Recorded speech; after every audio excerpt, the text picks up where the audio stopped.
With the new Hunger Games book, Sunrise on the Reaping, coming out in less than a month, I thought it was time to give a little bit of backgrounds on the Hunger Games to those who either aren't familiar or have read it but it's been a while, or just those who really like the Hunger Games and want to watch more videos about it. So if you read it all, you've probably fallen victim to the Hunger Games grasp at some point in your life. I know I have. Its influence is so large that in its wake, it caused a whole dystopian craze in the YA fiction area of books. You can see I'm clearly a fan. I got the t-shirt for the 10th Hunger Games. All right. That's from Ballad of Songbirds and Snakes. We're going to get into that, all right? So today we're going to be discussing these key topics. What is the Hunger Games? The movies. I have casting issues, the origins and inspirations behind the Hunger Games, the themes, what sets it apart, like why people love it so much, and of course, the new book, Sunrise on the Reaping. And I've even printed out photos of everything, cute little pictures, cute little sticky notes, okay? You can tell I'm a fan. And I'm doing this in my car because I don't want to disturb my family by talking about the Hunger Games at this volume. So, what is the Hunger Games? If you haven't read the original book, The Hunger Games by Suzanne Collins, it is basically set in a dystopian world, like a future America with climate change and stuff. There is a rich capital and 12 districts that each use child labor, and they're all being underpaid, and they produce the material goods for the capital, right? Each year for the Hunger Games, 2 kids from each district are chosen to compete to the death in an arena for capital citizens' entertainment and as a form of punishment for their previous rebellions. And then the original trilogy follows Katniss Everdeen, okay, a 16-year-old girl who volunteers in place of her sister at the Hunger Games. I just want to make it clear, this series is set in the future, but as a dystopian book, it is a critique of current real-world issues, and I'll get more into that later. And then the Ballad of Songbirds and Snakes, okay, pictured here, picture from the movie. That's basically just a prequel about Coriolanus Snow, who is the dictator in the original Hunger Games. It's sort of like a villain origin story, but it's not trying to excuse his actions. It's kind of just explaining how the Hunger Games came to be and explaining, I guess, why he's so evil. It shows the Hunger Games 64 years prior. It shows how much of a narcissist Snow is from the very beginning, where he got his evil ideas from. It follows him as he becomes a mentor for Lucy Gray. And Lucy Gray and Sejanus Plinth, who I don't have pictured, are both sources of morality for him. And again, we'll get more into that later. So, the movies. It was first released on March 23rd, 2012, 4 years after the book was released. So by this point, the book was already very popular. There were already a lot of fans, and it was a complete blockbuster. It made $1,052,000 on opening. Okay, very popular. So, of course, we have Jennifer Lawrence as Katniss Everdeen. We have Josh Hutcherson as Peeta Mellark. And then, more recently, for Ballad of Songbirds and Snakes, we have Rachel Ziegler as Lucy Gray Baird and Tom Blythe as Coriolanus Snow. Okay, I love Rachel Ziegler. She's my favorite. I love her so much. You can see her in Romeo and Juliet on Broadway. You can see her in my sketchbook. You can see her on my Instagram. I love her, okay? You can see her in West Side Story as Maria, Steven Spielberg, all right? So I want to talk about casting. First of all, the cat, okay? There is a cat that Prim owns that's Katniss's little sister named Buttercup. Now, as you can see here, in the first movie, Buttercup was black and white. In the second movie, there was a change, all right? Buttercup had become an orange Maine Coon. I just want to dive into this a little bit because this is a bit of a mystery. So in the book, Buttercup was described as an orange cat with a smushed-in face who looked kind of like crap, basically. So in Catching Fire, Buttercup was recast to more accurately reflect the book because I guess fans were mad when they saw this cat because that was obviously the biggest issue going on at the time.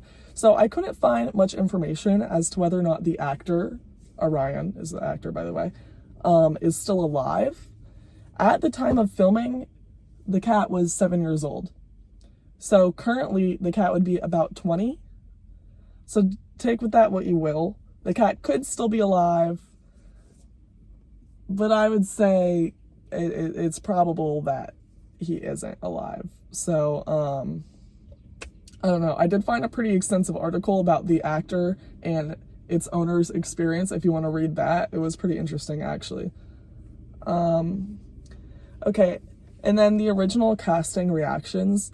So a lot of people were actually pretty mad about the original casting, especially with Jennifer Lawrence and really any of the players in the games, because they said they were too old and the characters are supposed to be children, and that just like emphasizes the point of the book more.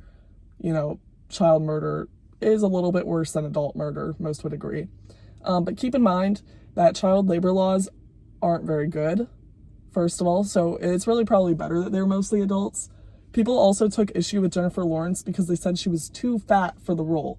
Pictured here, all right, you can see she was not, in fact, fat at all, really. I mean, was she skin and bones? No, she wasn't. I will read what a movie critic wrote in the New York Times. A few years ago, Miss Lawrence might have looked hungry enough to play Katniss, but now, at 21, her seductive, womanly figure makes a bad fit. This is obviously stupid, okay? Jennifer Lawrence shouldn't have to be underweight for a role, or even have to really lose weight for a role, since she's not fat. You can see she's not fat. She is not overweight at all. She just isn't super skinny, okay? And she really shouldn't have to lose weight for this role. It's not that important, okay? You can use your imagination a little bit. It's just unhealthy for her, and it's unhealthy for the fans watching. So, but you know what? You can make your own opinion about it. I'm just going to say people were mad about that at first. And then there were also a lot of low-key kind of racist remarks when the casting for Rue was released. Rue is a character that Katniss meets inside the games, and she reminds her of her little sister, basically. And a lot of people online especially were mad that black actors were cast for Rue and another person from her district, Thresh, and Cinna, who is Katniss's stylist, even though both Rue and Thresh were described as black in the books. I will read their descriptions here. And most hauntingly, a 12-year-old girl from District 11. She has dark brown skin and eyes, but other like that, she's very like Prim in size and demeanor. And then it says that Thresh has the same dark skin as Rue. So Cinna wasn't described as white either, so these reactions are a bit ridiculous. People were saying a lot of racist things when the casting was originally released, but now that's just who Rue is, all right? And that's who she was before, since that's how she's described in the books even. The films were directed by Francis Lawrence and Gary Ross. I believe that Francis Lawrence is going to be returning to direct Sunrise on the Reaping, which already has its release date for its movie. The movies took a bit of a different approach to the Hunger Games story. In them you can see like the behind the scenes of the game makers, like behind the cameras of them orienting things in the games. In the books, you only have Katniss's perspective, so it is a bit interesting to see the other perspective. So the origins and inspirations for the Hunger Games. The Hunger Games was written by Suzanne Collins. She is 62 years old currently. She came from a military family and moved around a lot as a child. She is quoted saying that she saw a lot of poverty when she was moving around as a kid, and that was an inspiration in her writing of the Hunger Games. It was also inspired by the Greek myth about Theseus and the Minotaur, in which Minos forces Athens to sacrifice 7 children and 7 maidens to the Minotaur, who then kills them. It was also inspired by Roman gladiator games. I think we all know about gladiator games. People were basically just forced to fight to the death for entertainment. It was inspired allegedly by reality TV because apparently Collins was, and I'll quote, channel surfing the television on a quiet night, and she saw people competing for a prize and then saw footage of the Iraq War. And she said that the two combined in an unsettling way to create her first idea for the series. And then there is a predecessor called Battle Royale, which is a 1999 Japanese book with a similar premise. It's basically about like middle school students who are sent to an island and they're forced to fight each other by a fascist Japanese government. A lot of people at first, and even today, say that Collins basically plagiarized Battle Royale. I'm not going to say whether she did or not. I'll leave that up to you. But there is no direct evidence that she plagiarized it. There's no direct evidence that she even knows about it. So do that with that what you will. All right, so the themes. This is my favorite. I love the themes. So the obvious first theme in the trilogy is about class division helping the economy. The trilogy basically shows how ignorant rich people from the capital benefit from the suffering of poor people from the districts. So, like I said, each district makes a different good that is sent to the capital, while none of them actually enjoy the fruit of that labor. They already live in poor, starving conditions.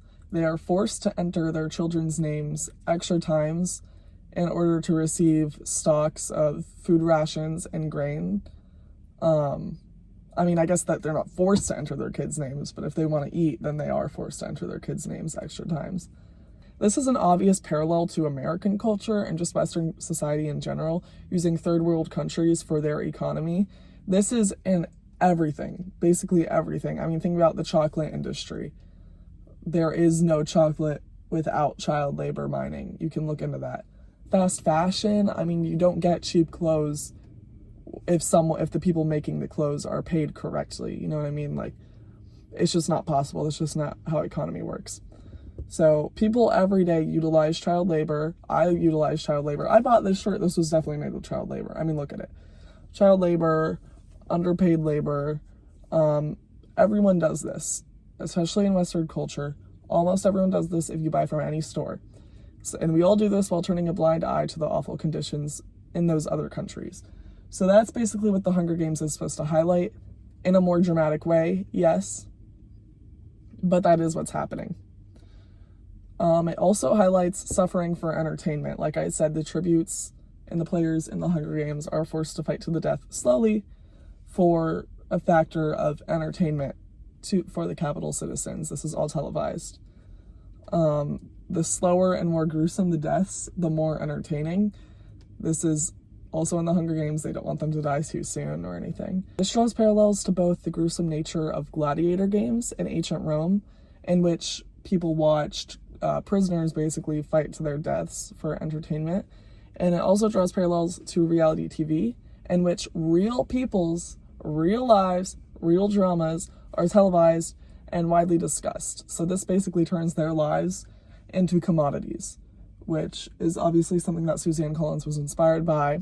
And this is just something to consider when you're watching reality TV or even a true crime podcast for entertainment, because what you're doing, and I'm not saying whether this is right or wrong, but literally what happens when someone gains entertainment from that kind of media is you are gaining entertainment from the drama in someone's life, by either watching them play games for money or something, you're watching poor people, I don't know, or you're gaining entertainment from someone's death in like a gruesome manner. I'm not saying whether that's right or wrong. I'm just saying that this is something that's highlighted in the Hunger Games. I feel like I need to change the lighting. Do you guys think I need to change the lighting?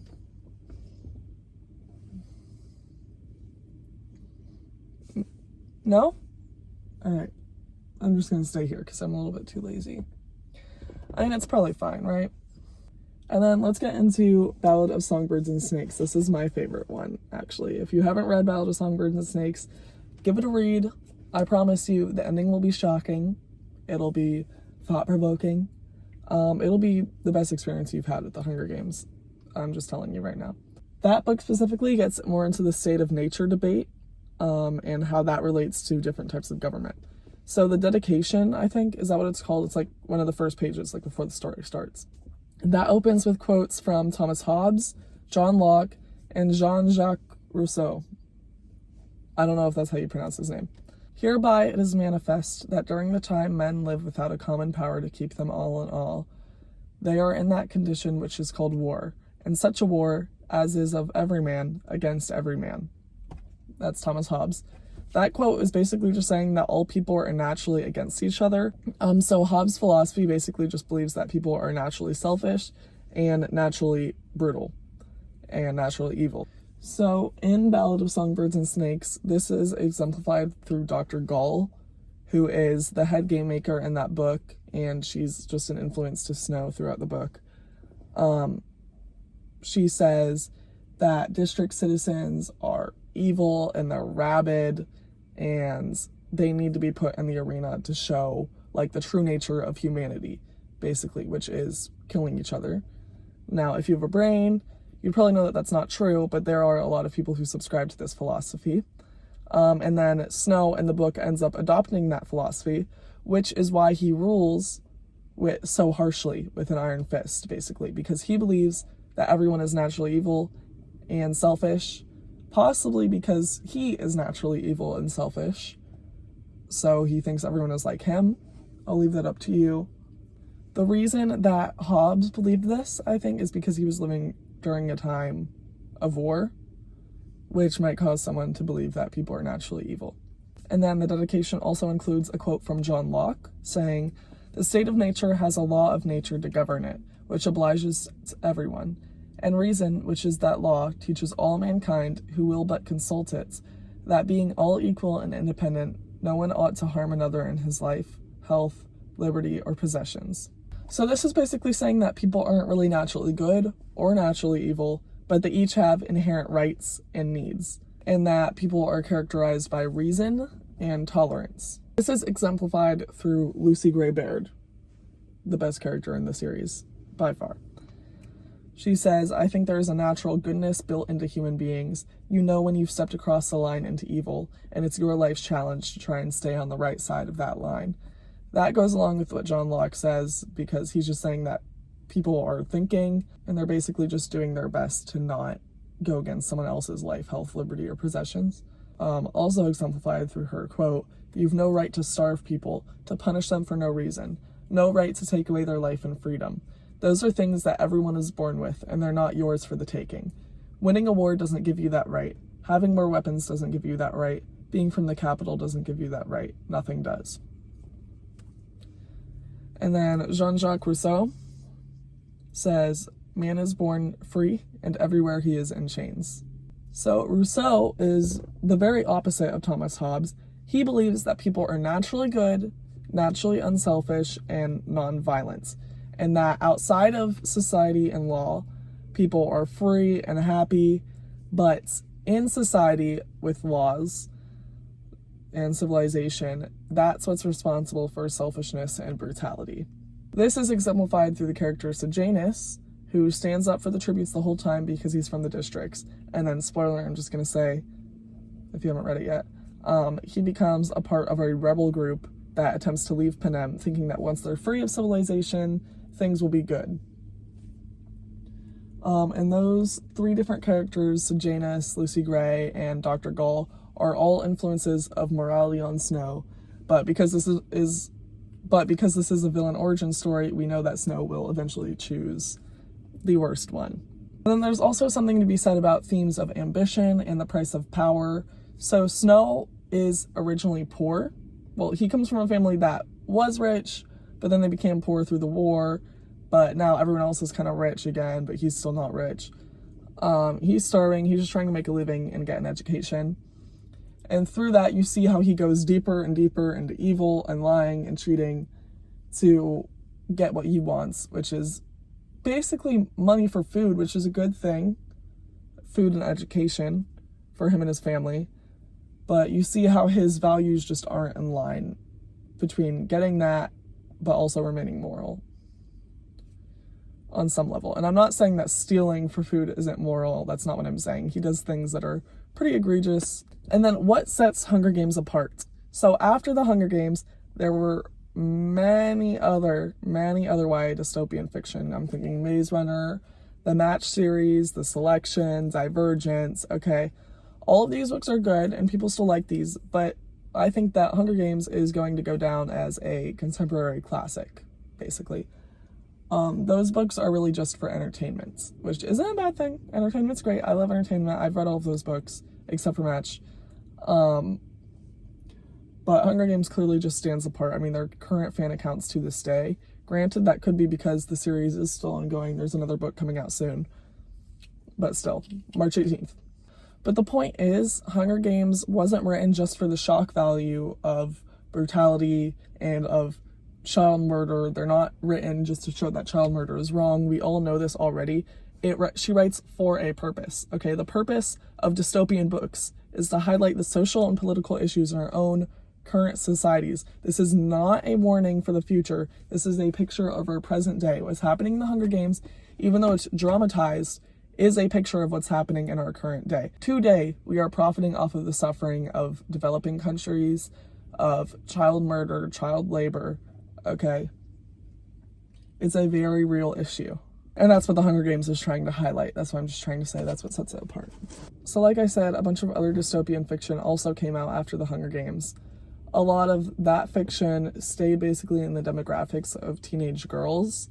Hunger Games is a young adult novel and does have a lot of popularity within that genre demographic, but it also has a lot of popularity in other age groups compared to these other books. It wasn't written just for entertainment and mass appeal. It was written with these themes about poverty and class division and the government in mind, and you can see it in Collins' work. The entertainment and the mass appeal that the Hunger Games does have is not a detriment to the book. It serves to elevate the book to new levels because mass appeal means that more people are going to read it. And that's very important when you're trying to get a message out there, you know? And the themes that Collins is trying to convey is what makes it memorable, and that's why it will be seen as classic literature in the future. That's why teachers are already teaching it in their English classes. Another thing that sets it apart is Ballad of Songbirds and Snakes. Ballad of Songbirds and Snakes. It's really good, okay?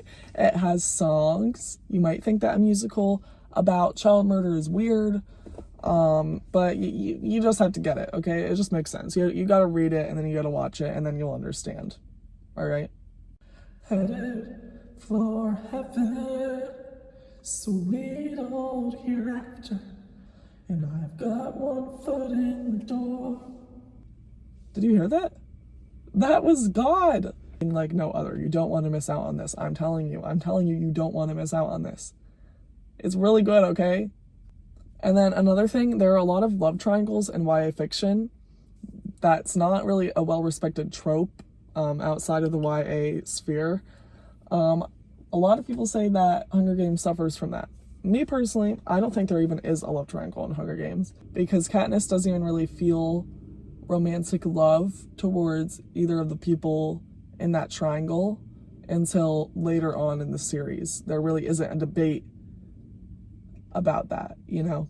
If there is a love triangle, it only serves to represent different sides of herself, okay? Gale, that's Katniss's childhood friend. He represents the harsher, more survival-oriented side of Katniss. You can see this. He's more outwardly angry, which is completely reasonable in this type of society. Gale utilizes brutal military tactics against the Capitol that are practical, but definitely ethically ambiguous or just straight up ethically bad. All right. Peeta, who is the main love interest, he's this guy right here. Okay. He represents the softer and more empathetic side of Katniss. He is selfless, he is hopeful, and he states that he doesn't want the Hunger Games to turn him into a monster. So, Sunrise on the Reaping. This whole video, I haven't really mentioned Sunrise on the Reaping at all. That's this part of the video. Okay, what's it about?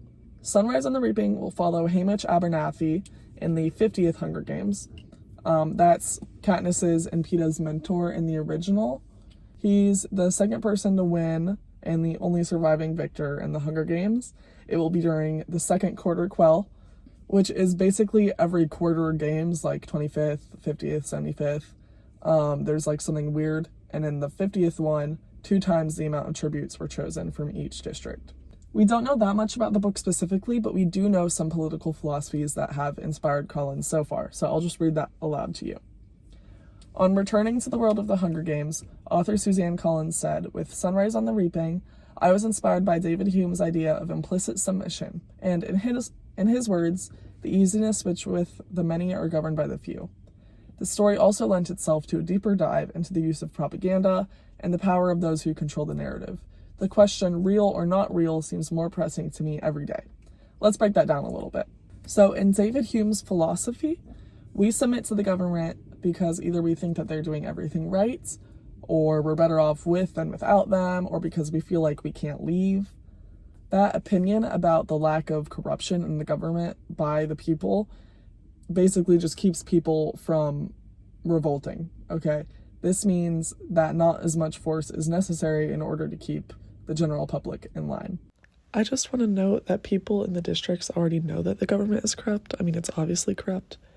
It's more so in the capital that they would use propaganda to convince them that they're not corrupt. And then in the districts, the propaganda would be used to remind the citizens of how much power the government has. Collins says that she's been questioning what's real and what's fake. Some people think that this means Collins is going to employ a lot of propaganda in this book, maybe around Haymitch, maybe around setting him up as cocky and that he's going to fail. For whatever reason, the Capitol doesn't like him.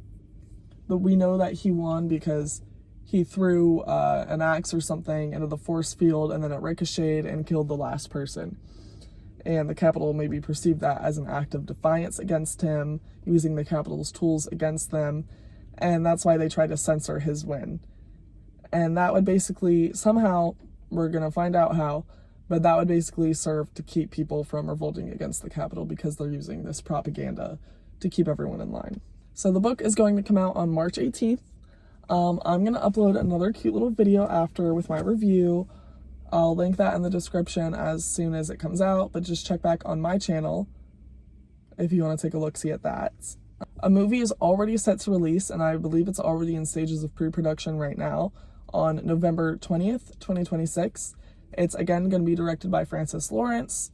There are some fan casts already for Haymitch, including Dominic Sessa, Austin Abrams, Caleb Laundrie. I don't know if that's how you say those names.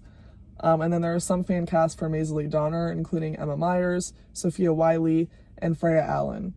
There are some questions about what's going to happen in this book, including who's going to mentor Haymitch, because the only other tribute who's won the Hunger Games in District 12 is Lucy Gray, who is not present by the time the 50th Hunger Games come about. We know that we're going to see many of the main characters and the original's parents. And that's really all we know about it so far. So just stay hyped, pre-order now. I mean, I guess you don't have to, I don't care. Use your local library, really. I pre-ordered because I want to make a video about it and because I want to own it. So if you can't tell, I really like the Hunger Games. I really respect Suzanne Collins. If Miss Collins has done anything awful that would get her canceled or me canceled for saying that I love her, then don't tell me and I'm sorry. Basically, it's a really good series, and if you haven't read The Hunger Games by now, you have to read it.